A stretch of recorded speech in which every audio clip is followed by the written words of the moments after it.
Hello. And thank you so much for tuning in. If you are new to this channel, my name is Tisha, and on this platform, we talk about study abroad opportunities, and we also invite researchers to come here and share their stories with us. Today, we are talking about the PhD journey, the first steps you need to take on this journey. And joining me here are 5 panel members and a co-moderator. So, without much ado, I will let my co-moderator introduce himself. After which the panel members will do same. So, over to you, Dr. Justice Arthur. Hi everyone, my name is Justice, and I'll be co-hosting today's session with Tisha. I'm a research scientist at the University of Bristol, and I work with a lot of the rest of staff. So today we hope to engage all of you, and hopefully we are going to have a good session today. Thanks. Okay, so I think Hammond will be the next person, followed by Benjamin, Surya, and Sandra. All right. Hi, everyone. My name is Sapon Hammond. I'm a PhD second-year student at Dundalk Institute of Technology in Ireland, London. My PhD is primarily on water governance and management, and I'm trying to look at the nexus between water, energy, and climate change in Europe, with some few additions to that of Africa. Thank you. Thank you. Benjamin. Hello, Benjamin, can you hear me? Hi. Good morning from Thailand. My name is Benjamin, and I'm a PhD student from the University in Thailand. My PhD research is focused on exposure, environmental exposure. Basically, I'm looking at the effects of environmental exposure to benzene, and then how this exposure affects urinary metabolite and then hematological and hepatic parameters in the body. Great. So yeah. Hi everyone. Thank you very much for inviting me to this panel. I am a recent PhD graduate. My PhD thesis was based on particle physics, and now I'm working as a data science intern. Thank you. Thank you. Hi everyone, my name is Sandra Jesse, a second-year PhD student of Institute of Radiation and Nuclear Safety. And then my PhD is on nuclear safety, the need for countries to go on nuclear, and for us to know that it's safe for us to go. Wow. That's brilliant. That's brilliant. That's brilliant. I mean, we have a broad range of panelists here to kind of help us do the discussion, and I'm quite happy that we have physicists, we have radiation physicists, we have almost every background. And before we start, we want to make this process as engaging as possible. So most of the questions we will start with someone, for example, when we ask questions, one person can just raise up the hand and go first, right? So that we can go ease up the hand. So if I should start with you, Hammond. What got you into PhD? I mean, what was your motivation? To answer that question directly will be a bit difficult, so I'll start this way. I first got motivated to take a bachelor's degree course in community development. Because growing up, I never had a chance to interact with a lot of people. You know, when your dad is that kind of straight, you don't have a lot of friends. So when I heard about that course and it has to do with traveling to different communities to assess how they live, I felt in love with it. That's why I did community development for my bachelor's. Then when I finished, take a master's. That was the time Ghana was having this erratic power outages, doomso. So I was interested in how do we solve this power crisis, and that was my motivation for master's degree. And then when I was doing my master's, we used to have professors who would come in and talk about the energy side. And you know, when somebody is focused on a particular angle, there is always biases that come out. And then I try to read around, and it's hard people who are engaged in the nexus between water, energy, and climate change. So I started developing interest in that. And then when I saw a PhD that could allow me to explore all these three angles and add gender dimension, because I love issues relating to gender. and then that brought me to the PhD. So it has been a journey based on different level of motivation to explore all these three angles. I'm currently here because of the motivation to engage in journey based on different level of motivation. Thank you. Because of the motivation to engage. I think there is someone who has Yeah, opened exactly. YouTube. So if you can please put it off, that'll be brilliant. Yeah, that's good. That's good, Hamon. I mean, it's such an awesome journey that you've had. I think we have Sandra here. Sandra, what got you into PhD and what was your motivation? Yeah. Well, me too, the motivation I got was alongside my studies, you know. So with the physics, I started with physics as a bachelor based on the love I had for physics. And then during my time in studying physics, I was much interested in using radiation to treat patients, you know. So I was doing biomedical physics. And then during those times too, I realized that there can be production of energy using radiation. So like, and then I also realized that the global warming going on in Africa. So I asked myself that what can I also do? What can I also offer for Ghana? So I said, okay, then if there can be the use of radiation in production of electricity, then let me go to nuclear energy. So I did my master's in nuclear energy. And then because I had also passion for humanity, it was like, okay, if I can produce electricity with radiation, if during the production of electricity too, I can also be a source of help in protecting the people from any cancer, like thyroid cancer that will come out of the fission product that will go into the environment. Okay, so I can move alongside with it. So in my PhD, since it's concerned the production of electricity, protection of humanity. So it's based on these two desires I have. That is why I'm moving to this field.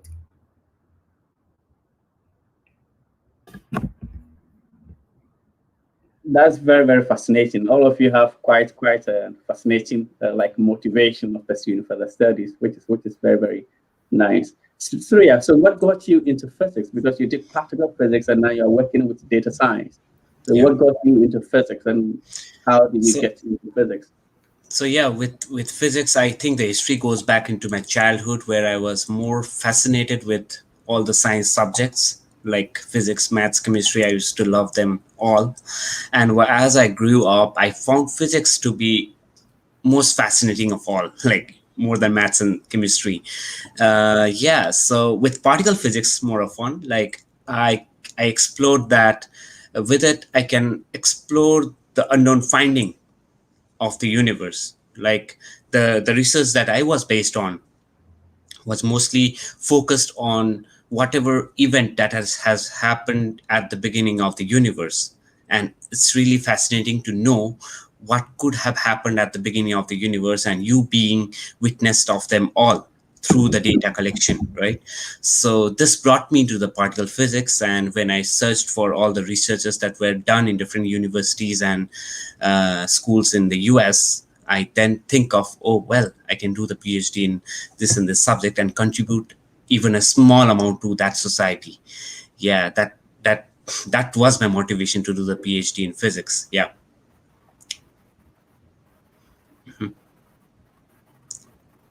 That's extremely brilliant. Yeah, I cannot hear you, Tisha. Benjamin is having an intermittent internet to join us, and Hi, Benjamin. Can you hear me? I can hear you. Definitely. Okay. I'm not sure if you can hear me as well, but I can hear you. Yes, I can hear you. I'm sure the others too can. All right. so Benjamin, what was your motivation for pursuing PhD studies, and how did Can you I get give you into PhD studies? Did you hear what I said? What was your motivation for pursuing PhD studies, and how did you get into PhD studies? But if I understand you very well, you're asking how I got into a PhD, right? Exactly. And what was your motivation? Well, honestly, my motivation, probably I'll talk about my motivation for a master degree, because as a master degree that led me, my motivation for graduate study actually started from my time at governorship, when I had to do my national service was there. And during that time, I realized that there was a lot of data, as in healthcare data available. However, most of the medical staff really had, I wouldn't say had little idea, but they didn't have time to, as they were, do a very good analysis of the data.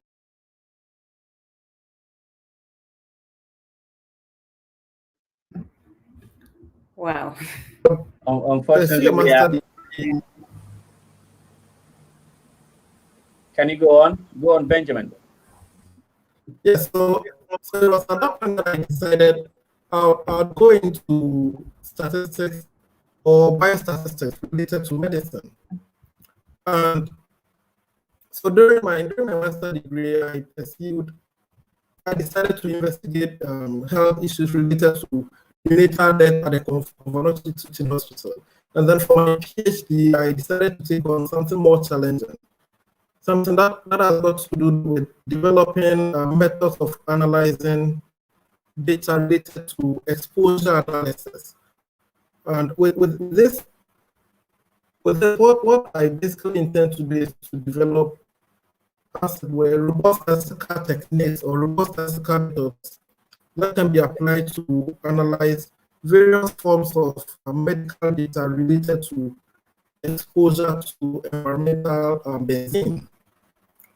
So basically, my motivation for going to such an area, it came from experience at conference. To be honest with you, I realized that, well, it was a time well spent, because it got me to be aware of a lot of things that are in the system. That's very interesting, Benjamin.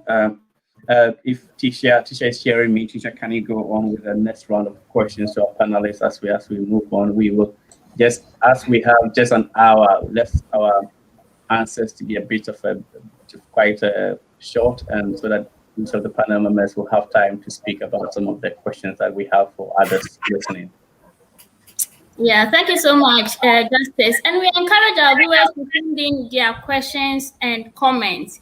So to Hammond, yeah, how was your PhD funded? Did you have to write a proposal?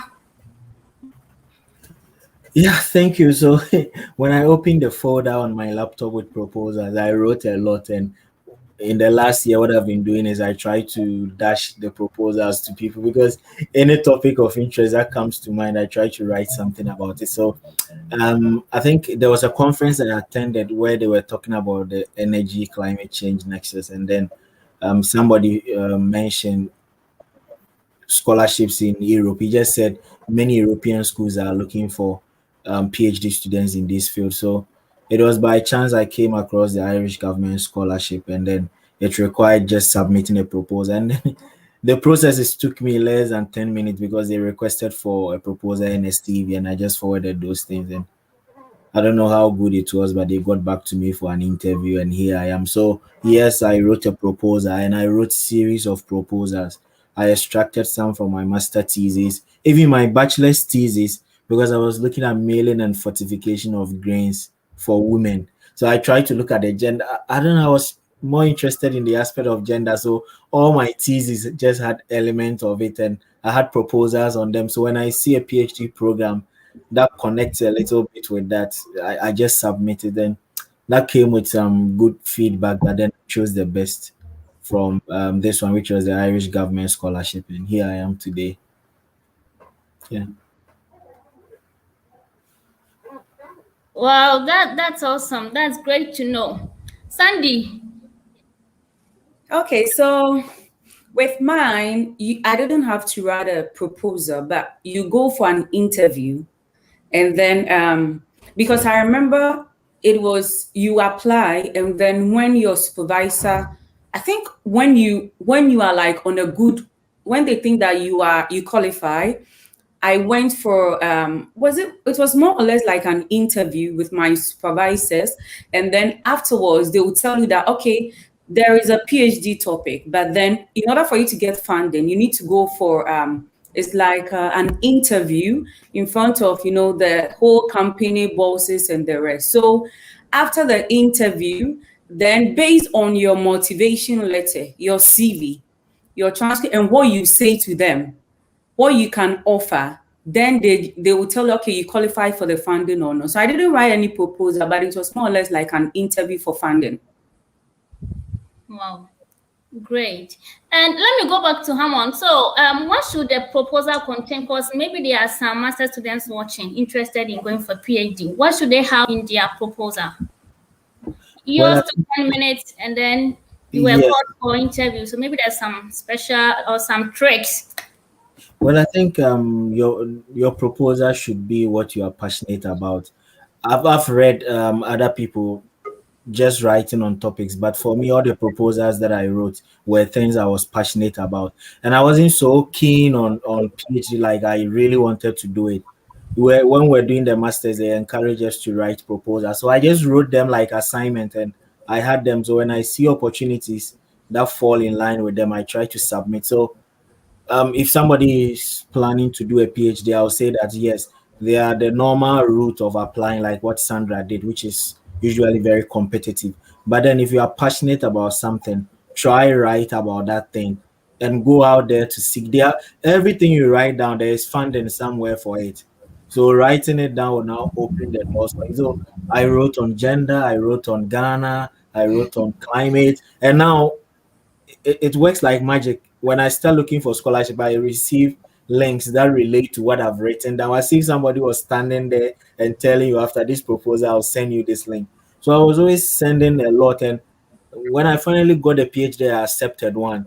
Other schools will send you invitation, like, I don't want to waste it. You check the amount, the package, and like, no, I'm not even going to. So it gives you the chance to now flex. That's in it helps you to choose where you want to be. And then I enjoy my PhD, and I tell friends I'm enjoying it. And they're like, how? I'm like, yes, this is what I wanted to do. And I work morning, evening. I don't feel tired. I love it. My supervisors are there for me. But if you don't go that way, you just want to do something because you want to do PhD, that's where you burn out. And I think probably with time we'll discuss that. So for me, your PhD should be something related to what you are passionate about. And once you have that, you are good to go. Thank you. Great. I'm going to go to Surya, but before that, we have Kofi Esiedu asking, how many pages should an excellent proposal for PhD contain? Well, if I may quickly, so normally you should have your problem statement, then the intended methodology, and the results you're looking forward to. So they're like hypotheses. You plan what to expect. So usually, I don't know, 5, 3, 4. It's about what you are communicating. There's not 20, 30 pages. Nobody will read that. What is the exact problem? Be concise and go straight to it. How do you think you can tackle it? And what are the methodologies you're going to develop? Have these been tested somewhere? What was the result? So the methodology was tested in Ireland. In Ghana, we have the same problem. I want to adapt this and that to see whether it will work. And 3, 4, 5 pages, you should be able to find something. You don't have to write plenty. So just probably what you can do is, what I used to do is I write a lot and I try to summarize what I've written. So just feel free on the initial stages. Write everything you want to write. Take time and be summarizing it. You see that there's a lot of things that will not be making sense after 2, 3 days. You cut them off and keep it concise. Great. Thank you. So to Surya. Yeah. So when you said about proposal, I would try to, like, I was thinking about it, like, okay, I can say about it, about getting the admission into the PhD. So for that case, you first need to write the statement of purpose, why you want to join this group or why you want to join this universities in that case. So coming from the University of Houston, I was really fortunate. Like after I'd written the statement of purpose and after I've got admission into the PhD, I did not have to write a proposal to get my research funded, because all that works was with my advisor, and he would take our work, all the students from the group, and he would write the proposal for us. So that is the case in mine. But I would definitely like suggest someone to go with the Hammond's way of, if they are really interested in something, and they can write a proposal and talk to the advisor to verify it or review it, talk to their peers to review it, and then submit it. Yeah. So in my case, in the university, I mean, or you need to write 1 or 2 pages of statement of purpose for getting the admissions and applying applications. But other than that, once you get into the research group, you have some interview with the advisors. You talk to them face to face. Once you get into the group, you don't need to write a proposal. In my case, yeah. Oh, okay. I want to add something small. And then to add to what Suya said, I think for proposal, it shouldn't be that much. We should just go straight to the point, Yeah. Your objective, the methodology, why you think that you should work on this. And why do you think that they should pick you for that? Because sometimes most proposals to be a long story, and especially the one that they need funding. Some people can talk about everything like, I want you to help me, we should just go straight to the point. And I think with that, it is because I remember it was more or less like I just had a training on just job interview. And they were like, even in France here, you don't even have to write more than 1 page. So sometimes when you go straight to the point, it's better, because some of them are sometimes lazy to read a lot. It might make sense, but so we should make it brief and then go straight to the point. I think that will help. Great. Thank you, Sandy. And Benjamin, what about you? Did you have to write a proposal? Well, my case was similar to Surya's case. I transited immediately from the master degree to the PhD. So I didn't have to write a proposal before entry, but I had to take the interview because I was joining a project that was about to begin. And it was during the interview that I had to express what I would bring on board what I'm bringing on board. And that is when they showed me what project they're going to do and then what they expect of me. They gave me about 1 week to sit down and think about what I can do to what I'm bringing on board to the project, as in regards to statistical methods and what suggestions that I'll put in to improve the analysis of the whole thing. However, about 6 months into the project, that was when I was asked to prepare a proposal of what I need to do for my PhD research, based on what I've done so far on the project. So that was when I was asked to submit a comprehensive proposal, at least 30 pages, based on what I have done. Yes, based on what I've done so far on the project, and then the experience I've got with the data available, and the proposed methods that I believe are appropriate. And if there are none, do I intend to propose new methods of analyzing the data available? So I didn't really have to write a proposal on entry, but I had to go through an interview to, as it were, give information about what I'm capable of and what I'm bringing on board. All right. Thank you. I think Justice is going to take over, but before that, there's a question here from Prince Nana. Thinking beyond your PhD, is our society honestly benefiting from our everyday research? Or is the science community rather more focused on producing research articles? I think any of you could take this.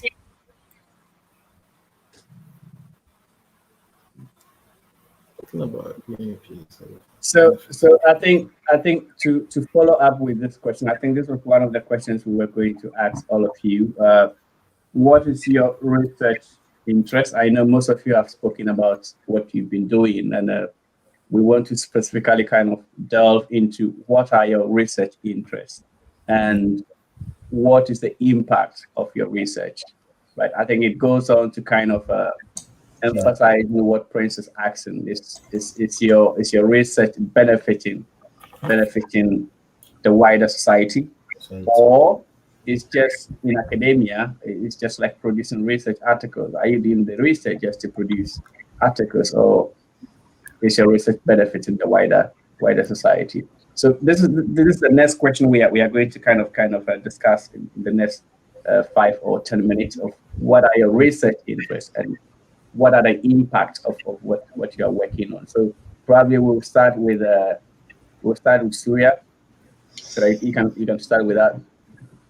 All right. So the thesis during my PhD was based on finding the clusters of strange quark in the relativistic heavy ion collision at the Large Hadron Collider. So it is.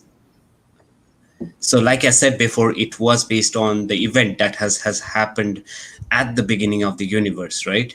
So the grand motivation of this aspect is, like, if I can find some characteristic feature that have taken place during the beginning of the universe, I can then extrapolate that concept and know about the present universe. Like, for example, people say that there could be a huge amount of heavy quarks at the center of neutrino. We don't know that, right? But having find, like, from my thesis, if I could find the cluster of the strange quark in some space in the collision, then that would definitely relate to, or that would definitely support the idea of having a heavier quark or a strange quark at the center of neutrino. So whatever my PhD thesis was all about, it was to contribute towards the present understanding of the universe.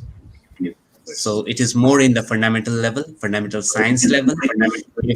If going through this question, contributing towards a society, then I would say that it would contribute towards the science society. Sorry. And if anyone has open YouTube, can you please or you can all switch off your mic?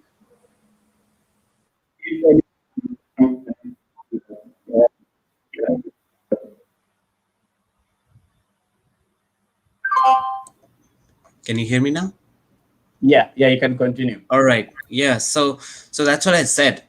Contributing towards the community. Yes, it is contributing in a small step towards the community. I think research has to be there. I mean, look at this. Look at the situation at the present moment also. Like, it's because of this research we have advanced so much that the vaccination is has made quite quickly, right? So I think research definitely contributes towards the society. The more the research, the more better outcomes we can have. Yeah. That's interesting. That your research is to better understand what is in the universe. I mean, I mean, so also another thing is like, if I give you an example of when the electron was discovered at the first, people doesn't knew what its use is, right? Yeah. And look at the world now. Everything is like with electrons and all. Exactly. So you never know what comes out from that research. Yeah. So it may take place after 50 years, after 100 years. Yeah. So research is important. Yeah. Thank you. Okay, that's quite nice. And Sandra, so what is your research about, and what is the impact of your research? Okay, so my research is broad. The impact it will have on the environment, like reduction of global warming. You know, Ghana, for instance, we have reactors, but we don't have a nuclear power plant. And then we've also heard of a lot of nuclear accidents that occur, like Fukushima, like Chernobyl nuclear accident. So because of these accidents, there are a lot of fear in people to go nuclear.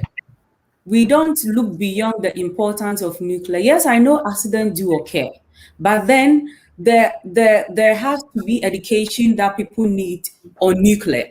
So what I'm doing now is in France, the company I'm working with, we are developing a code called ASTEC, and it's Accident Source Term Evaluation Code. So with this code, it can help to look at the future to prevent any accident case that will occur. And even if nuclear accidents will occur, it will reduce the cancer that will come from the iodine that will go into the environment, that is thyroid cancer. So with my thesis that I'm doing, we are analyzing or we are evaluating on the structures of the nuclear power plant. We get all the necessary information we need through thermodynamics. Then we will use it in modeling of the system. And because the experiment I'll do, it will serve as an input data for the modeling of the system. And after this modeling, it will help in improving the ASTEC code that is being developed. So it's more or less like it's an advice that we are giving to other countries to go on nuclear. And in as much as they need to go on nuclear, they need to see that nuclear is also safe. And because they have to see that nuclear is also safe, they have to know what have been done that is making nuclear safe. So with all these studies, because my PhD, for instance, it is based on different structures. Previous PhD student did some part of the structure of nuclear power plants. I'm doing other parts. So all these parts, we add all of them together as input data for the modeling of the system to help the society at large. So yes, the research is for the society in as much as we publish articles and the rest is for the society too. Yeah, that's interesting. But by the way, if you don't publish, I'm not sure you'll be able to finish your PhD anyway. So it's also it's also part of the process. Yeah. So just to as a follow up to what you said, Sandra, do you think we are at the point where countries can begin using nuclear power? Yes, I know. To build a nuclear power plant need a lot of resources, I know. But I think bit by bit, because I think I read a story about in Ghana, like Kwame Nkrumah, during their time, they thought of nuclear power plants. But that was the time that they also heard of these accidents that was going on. So I think, yes, some of the countries, I think in Germany too, they want to stop nuclear. So it's in and out. That is why we need more education. We need more seminars to teach people what nuclear really means. So I think as time goes on, people getting to know much information about nuclear, yes, countries will go on nuclear because at least we can reduce global warming and look at the electricity problems in Africa. So having all these education, and I know that since our leaders can go out there for funding, for other things, when they get to understand how important nuclear is, they can also seek for funding for the building of nuclear power plants. It will take time, but it's the best. Okay, that's quite interesting. That's very, very interesting. Ben, so what is your research about, and what is the impact that your research has on the wider society? Ben, I think your mic is off. Okay, can you hear me now? Yeah. So I'm in Thailand, and about 8 years ago, there was an oil spill incident in the country. And currently, my research is focused on evaluating the long-term health effects of the oil spill among those who participated in the oil spill cleanup. So in the first part of the project, which I wasn't part, the analysis was based on finding the acute effect, the immediate impact on health of the oil spill. And then after that, there was a 5-year follow-up plan so that anyone who participated in the cleanup exercise would have to report for a health check every year. And now my responsibility now is to evaluate these long-term measurements of blood components and determine whether there was a significant impact of the oil spill on the health of the cleaners or not, as compared to the amount of oil that was spilled. And then also in doing that, I'd have to evaluate the cleanup protocol that was used as to whether in the long term it was an effective protocol or not, and provide appropriate suggestion for policy implementation in the future. So basically, I would say that this research has a direct impact on public health. It has a direct impact on public health, as the results would be used to determine which subjects need more healthcare in the future, and then what should be done in the event of another oil spill. Yes. Okay, that's quite interesting. I mean, you're all doing quite an impactful research and pursuing very good studies in science. And Hammond, what is? I mean, I know you've spoken much about the background of your study. So, what is your research really about, and what is the wider impact? All right, thank you. So I think I read the question again, and on Tisha's show there is research spotlight where our colleagues come to explain into details how their research is making impact. So I think Kofi or our viewer should keep an eye on that research spotlight event and probably subscribe so that he can watch them. My colleagues do talk about their impact, and sometimes I get amazed with it.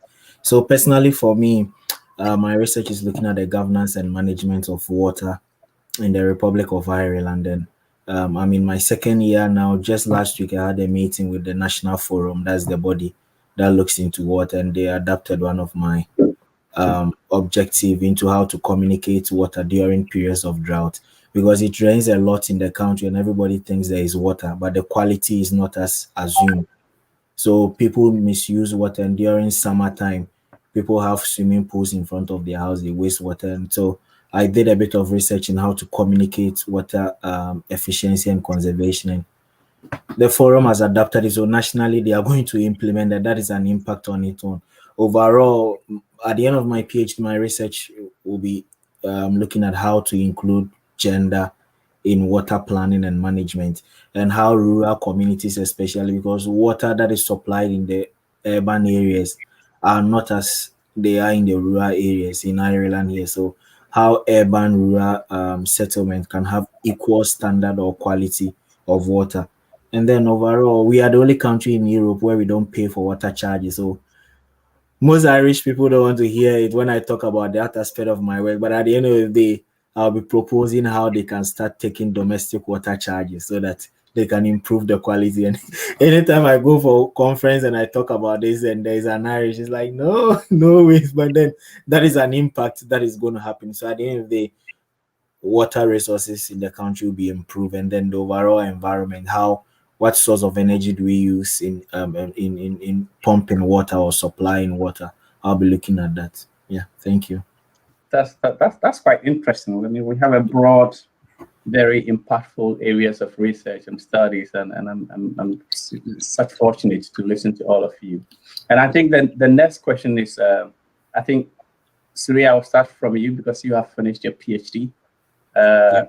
How, because most universities, there are requirement for number of articles you need to produce before you finish your PhD. There are some universities you don't need to publish any work to finish. So there is a question about how many articles does one need to publish to finish a PhD. And I think the other one, I will kind of answer those questions, postdoc positions. So I'll kind of leave that session and answer it the next round. So this is to all of you. Are there any requirement to finish PhD in terms of article writing? Yeah.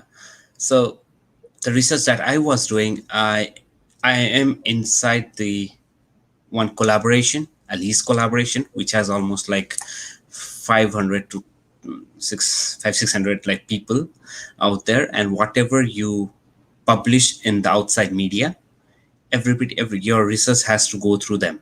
Your research has to be get approved from the collaboration first, and then it should be get published. So that is my case. So in my case, what happened is I did one project. So the requirement that I needed is to get approved from the collaboration on my research thing. But if you are in some other field, some other material science or something else's where you are doing individual research, you are not in any collaboration, you may need a couple of papers to publish. But when you are in a collaboration, it depends actually. If you are moving forward in your research and if you want to continue that during your postdoc also, you are like free to do it. But in my case, what happened is I did one project, I somehow get approved till some stages, and I decided to finish my PhD with that, with some results, with some preliminary results. Okay. So that was my case. Yeah, But, I think but that is, so that was my case. yeah, that's good. That's good. Hammond, is there any requirement of number of articles you need to produce to finish your PhD studies? Because I know there are some people who are scared when, oh, you need to write an article before you finish your PhD. Yeah, it gives some people a scare to even look for PhD position. Yeah. Okay. So what I know is there are two ways. You either do PhD by publication, or you do the monologue, or you write the thesis, and then afterwards you decide to extract papers out of it. But for me, I chose to go by publication, and then I'm told to publish 3, but I've done 2 already. And anytime I'm discussing with my supervisor, I don't know, it looks like the work is so broad. There are many that can be done. So ideally, I suppose you are supposed to publish 3 papers before you complete when you are doing PhD by publication. But you shouldn't get scared. You can do more than that, or you can do less than that and have results and publish later. So if you have the potential to publish and they say 3 articles, if you do 2 and your time is up, you could still do the other one after graduation. And then if you have time, you could do more than that whilst you are still in school. On the other hand, you might be required to just produce the thesis. But then advice is always good to try and publish so that it can help you as you ladder on. So publishing is not also that difficult. As far as you've been able to write a thesis, I'm sure publishing should be something that shouldn't be difficult for you. So yeah, I'm doing 3, but I look forward to more than that. Thank you. That's interesting.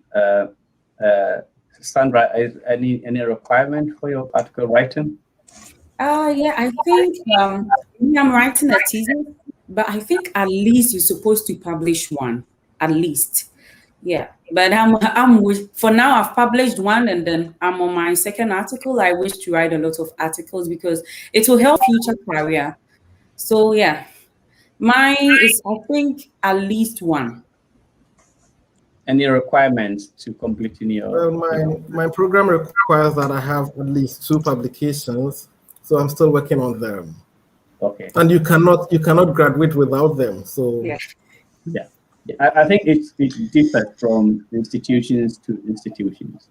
Yes, There are some institutions that require you to write at least 2 articles before you graduate, because that shows that at least you've gone through the PhD system, right? There are some institutions that requires you to just produce a thesis after your 4 years or 3 years or something like that, just to finish.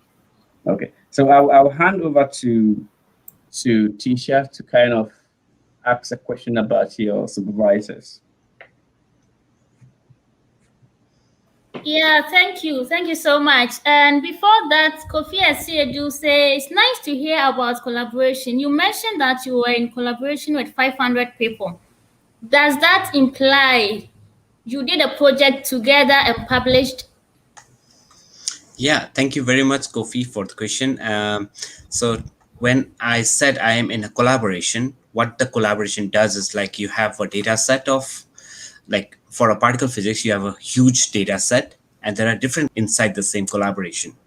So what your contribution towards it is, you may have contributed towards the data taking process. You may have contributed towards the collaboration in one way or the other. By representing the university in the data taking process, or by doing something else like shift work by going to the main office in the collaboration. So yeah, if I say the paper gets published with all the names of the collaboration, it's true. you do have your name in all the papers that gets out from the collaboration. But I think to continue your work in the collaboration, you may need to have some more works. Like you may need to work more, you network with more people in the collaboration, you need to take part in more projects in the collaboration, and that goes through your advisor. So yeah, you mentioned that I'm just reading the question. So if you say you did a project together and published, I would say no. All there are different projects that goes inside the collaboration. It does get published as a whole, but say for example I'm doing one project. That project, the data taking process that goes in the collaboration is done by some other people. So that's why in my own research also some other people have contributed in some way or the other, so I have to take their name or someone else have to take my name in the collaboration. Yeah, thank you. Okay, thank you, Surya. And Kofi says sounds good. Sounds Mhm. good now. Cheers. Thank you. Okay. Now, so about supervisors, what are some of the things that you should have in your mind when you are choosing, in quotes, a supervisor? Because I know eventually the supervisor is the one that will choose you. But when you are searching for a supervisor, what should you have in your mind? Come on, I think you should take that since very soon you may be running away from it. Yes.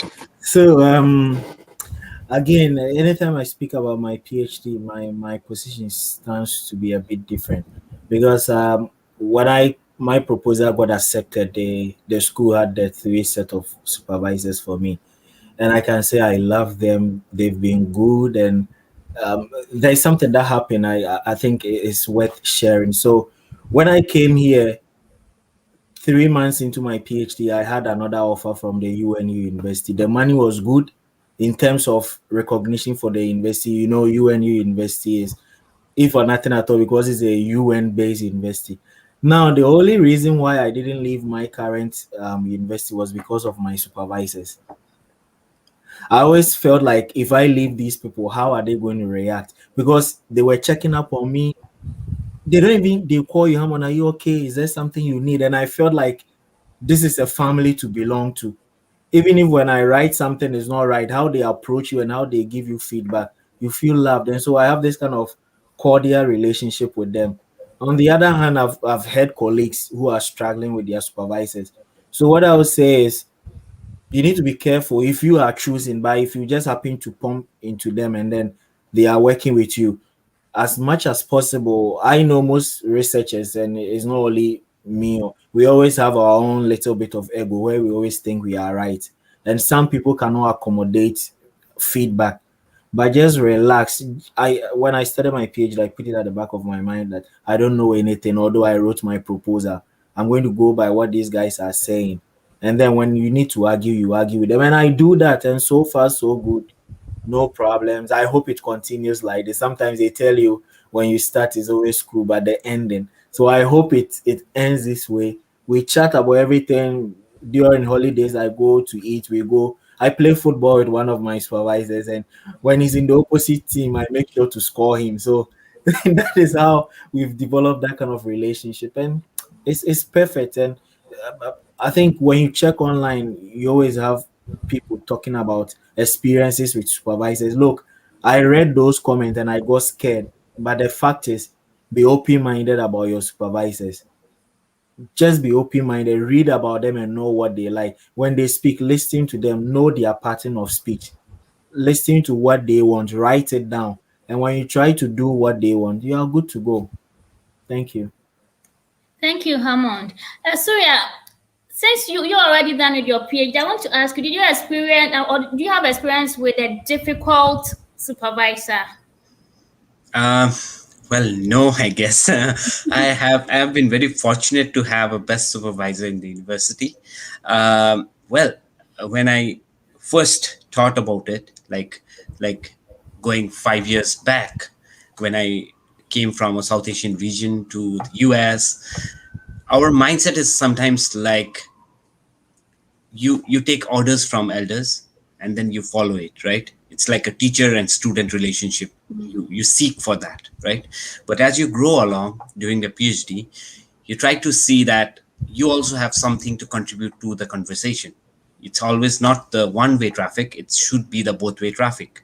So choosing a supervisor should be should start with understanding yourself. What kind of person are you? Are you a person who wants to get a direction and then follow it, or rather bring up with something new and then discuss with the supervisor and then do something over that? So understand yourself. And so initially, while joining the PhD, we think like, oh my god, this research is great, I should go into there.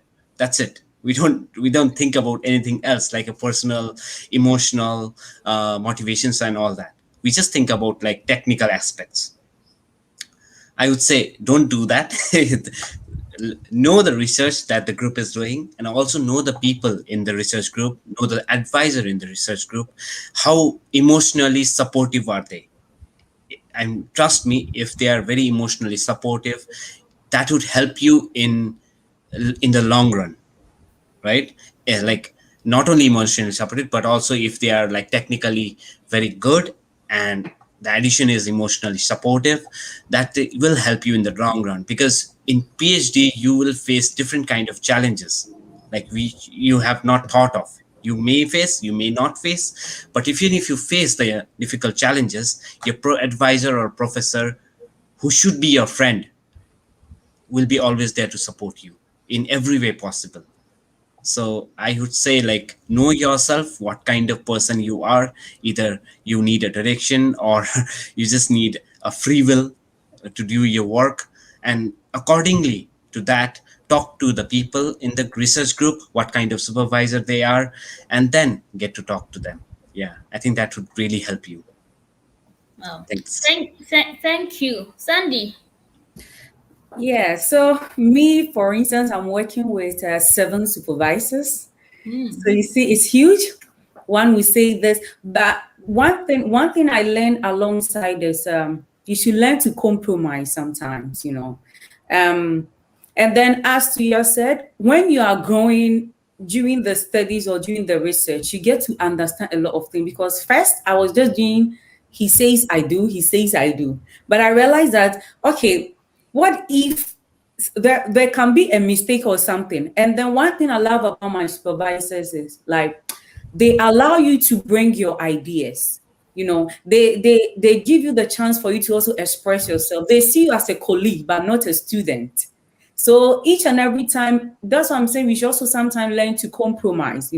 Sometimes, even if you think you are right, sometimes compromise and understand what they are trying to say. And then you also bring your idea to let them know why you are saying this. So it should be more of interactive thing, because when you always do everything they say without also bringing your idea, when you go before the jury to present, it will sometimes be a bit difficult for you, because it would be like, okay, so because I encountered that. I remember I was doing one experiment, I think my supervisor said something. He said the right thing, but because I was just following, I didn't think of why he said that. So I had a result, and then the results I had, we didn't get the good result. But it wasn't from him, it was from me, because I didn't understand why he said that. Because if I had understood what he said that, I would know what to do and what to bring. Yeah. So mostly it should be interactive. And then when you should learn to ask. One thing my supervisor always like say about me is I love to ask questions. You should learn to ask. When you don't understand anything, ask. Else you make a lot of mistake and you waste time. And then 3 years is not long, so you have to make sure you interact, you ask, and then because when you are working with more than 2 supervisors and you don't ask questions, let's say one person will say this, maybe another person will have another idea. But then when you ask, you try, when this person say you ask this one, you try to have a lot of meetings and the rest. It will help you to know the right thing to do at the right time. Well, I think we should just be interactive with them, and then we should listen to them, but we should also express our views to them, and not to impose, but express to them and see what they also think about it. That's very nice. Before Yeah. before Benjamin comes in, I mean the PhD studies is in phases, right? So there is a point where you have to listen to your supervisor. When you start, you are just coming in, you have to listen to your supervisor, but there is a point of transition in your PhD studies where your supervisor have to listen to you. And a lot of PhD students are not able to do that transition. And if you're not able to do that transition where you can go to your boss, oh, I found this, I think this is good, I can do this.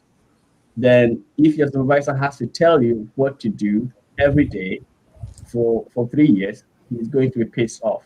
Right. So, Yes. there is a transition period where you have to take ownership of your work. So the PhD studies is your own work. It is not it's your supervisor who employed you, but what you have to do is that it is your own work. If it goes well, it's your work. If it goes really bad, it's also your work. Yeah. Even though, because you're a supervisor, you're not the first PhD student to be supervised.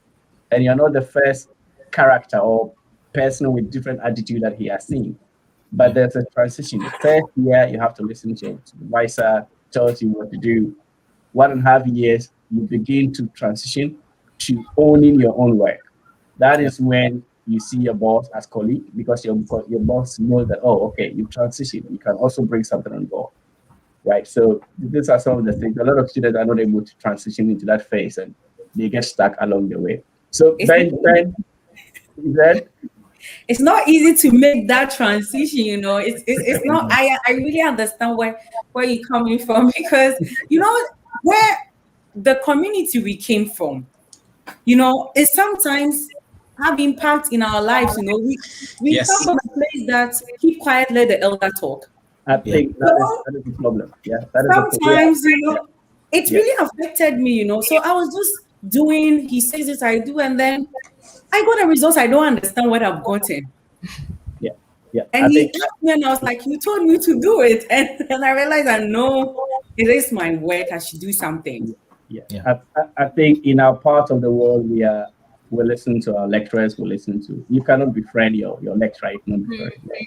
But here, professors, you call them by their names. I don't remember in Ghana, the first time I called a lecturer or a professor by his first name. That day, maybe you get F or D in this class. Yeah, I don't know Syria. I don't know what it happens. Yeah, but that kind of level of superiority, we think that lecturers or professors. But once you go outside, you begin to see that they see you as a colleague to work with. Because if that thing is not there, they cannot work with you, right? So I will just end here. Somebody's asking of postdoc. So postdoc is a job position, which is a limited position, can be 1 year, 2 years, or 3 years. It depends. And you are employed to work on a project. And there are some deliverables you have to kind of work on. So it's a specific project you are employed to work on, but it's a job position. It's not like another study. It's a job position that we kind of take on to work on a specific project. And within that project, you can have some deliverables. That is, some of them will be doing some research, some of them will be supervising PhD students to do their work. So it doesn't require, even though you're supposed to, because you're working on project, you're supposed to also produce some articles in that way. But it's a short phase of your academic journey, those who want to continue with the process. And if you can go on. I think Benjamin, yeah. Yes, so I've never had an experience with difficult supervisors before. Although I've heard stories, people narrating how difficult or how their supervisors give them very difficult times. I've not had that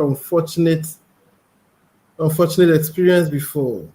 And probably because, well, I have two supervisors. One of them is almost about 50 years, but the other is just about 2 or 3 years older than I am. So probably there is that kind of cordiality where we interact very often, go out for lunch and stuff like that. So for me, I think that it's important that you understand what your supervisor wants to achieve in the research. You don't really have to do what he wants you to do, but then give him reason to believe that your own idea of doing the thing is also good enough. You have to convince him that you came to study under him, but then you also know what you are about. Let him trust in your intellect. In that case, I think that there will be room.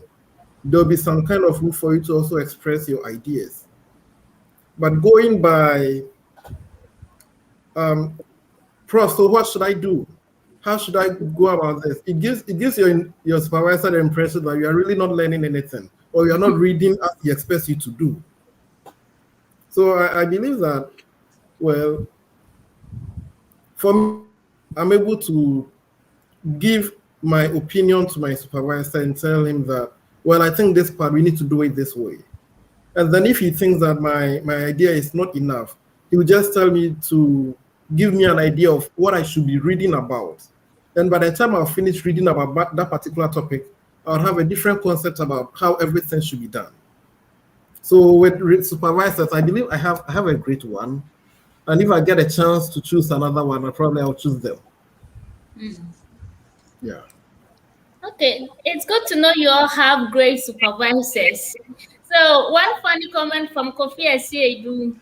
One guy went abroad and going for his professor's handbag to the office. The white professor said, "Please, here is not Africa." Yeah, that's quite funny. I think we are an hour now, so we will just go on with the last round of questions.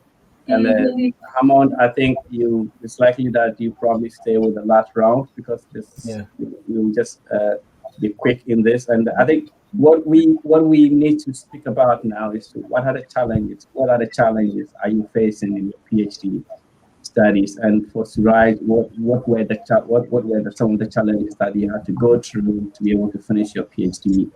And Hammond, Sandra, Benjamin, what are the challenges in pursuing PhD studies, or what challenges are you guys kind of facing at this level of your studies? So let me start with Benjamin. Well, challenges that I'm facing with my PhD is most of the time it's difficult to answer this question because what people consider as challenges, I really don't consider them as challenges. I rather decide to consider them as opportunities, in as much as although when I consider my PhD, I believe that I'm learning a lot. Now, in this case, it will be I could describe it as a challenge because there is little help coming from the supervisor. But I don't see it as a challenge because it gives me the opportunity to push to find it myself. And one thing that I also want others to understand is that doing a PhD is not just like doing a master degree. In this case, it's like a job on its own. And you'll be accepted because your application convinces your employer that you are capable of doing it with little supervision. So, so far, I've not had any challenges with my program, probably with the fact that supervision is not there, but I see it as an opportunity for me to improve. And I have to be honest, I have learned a lot over the last 2 years. Yeah. That's very interesting. Hammond, any challenges? Yes, so I think I'm in the same boat with Benjamin because the things that I've seen as challenges are basically opportunities for me. So primarily one thing I've noticed or is serving as a challenge in quotes is that I needed to travel to another country to learn a software, particularly to undertake an objective. And now because of COVID, I'm not able to go. So whilst I was thinking of how to go about that, I ended up doing another project on it all, which brought in money to my PhD. So I took like a diversion. And then now when I look at my PhD, I'm thinking I should have been in my third objective now, but I'm still around my second because I couldn't travel because of COVID. Beyond this, I've been able to divert into another aspect of my PhD where I've produced results. So that means it has become a plus to my PhD. So in the stream events that I don't even do or I don't even travel for that software, I could have an objective changed with another work that has already been done. So that is the only thing. Then I don't have challenges with supervisors.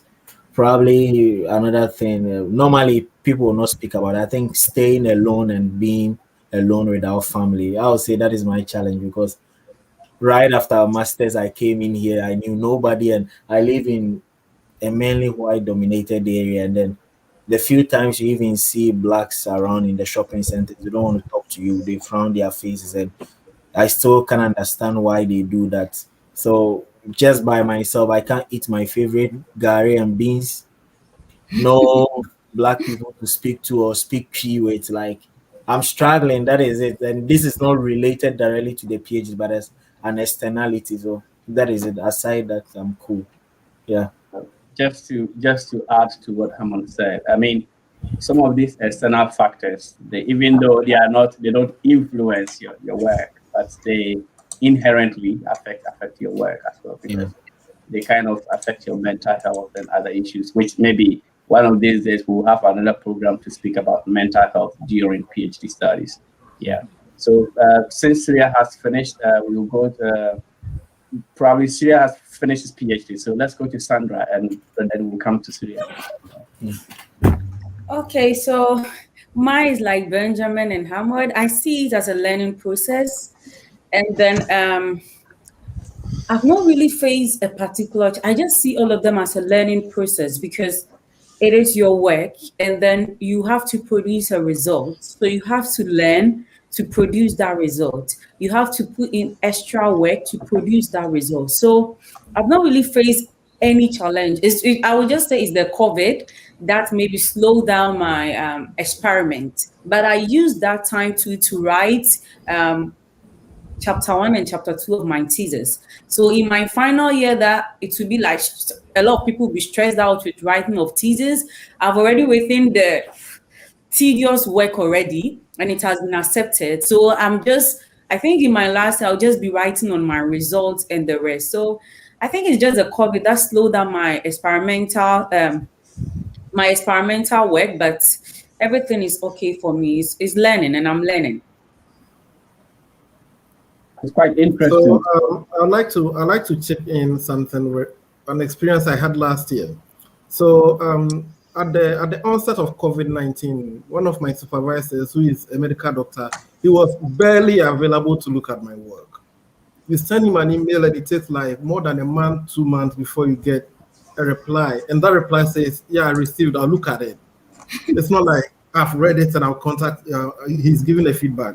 But then during that time, I also realized that was the time that I really had to sit down to go over everything I've been doing again. And I realized that if he had really sat down to discuss with me probably 2 or 3 months before, he would have rubbished everything that I've done. Because it was during the time that he wasn't available that I really get a chance to understand the loopholes in what I've done. And as it were, block some of them or make my analysis more robust or get some better results of what I've done. So yes, not able to contact him could have been a challenge. But then in this case, it prevented me the opportunity to go in, get a better understanding of what I'm doing before I finally met him after 4 months. Yeah. That's good. Syria, you can take. Oh, okay, so talking about challenges during PhD, I would like to start with technical challenges. So like Sandra and like Hammond says, it's really a great opportunity rather than a challenge, because I think that the work that you are doing, the study that you are doing, are only done by the handful of people in the world, right? And it's really a privileged thing that you are working on something, you are learning something, and you are getting paid for that. On hindsight, if you think about it, it's really a great privileged thing. Other than that, coming from a South Asian region, you have certain kind of mentality before joining the PhD. You have certain kind of schooling, right? And you have to unlearn those things. Like we have discussed before, talking to the advisor, we think of them as like there's a huge distance between us and them, right? And that distance has to be lowered. Your professor should be a colleague more than something at the higher level, right? So that is one of the challenge which I faced a lot, because like I didn't have, like initially, while during the first couple of years, I did not have much courage to like ask question, because on a hindsight, if I think about it, like if I don't know something, then I ask question, right? And the professor would think that, oh my god, this student doesn't know anything. So that kind of feeling really hampers you a lot. So get rid of that feeling, just ask it if you don't know anything, and just discuss about it. And yeah, it's really important to say no if you don't believe in something. If you have a good argument for it, it's really important to say no to your advisor as well, and they will really accept it if you have a good argument to it. So don't be afraid to that. The third challenge is making a story. Like everything, at the end you make a good story, right? You will publish a paper, rewrite an article, you have to make a story.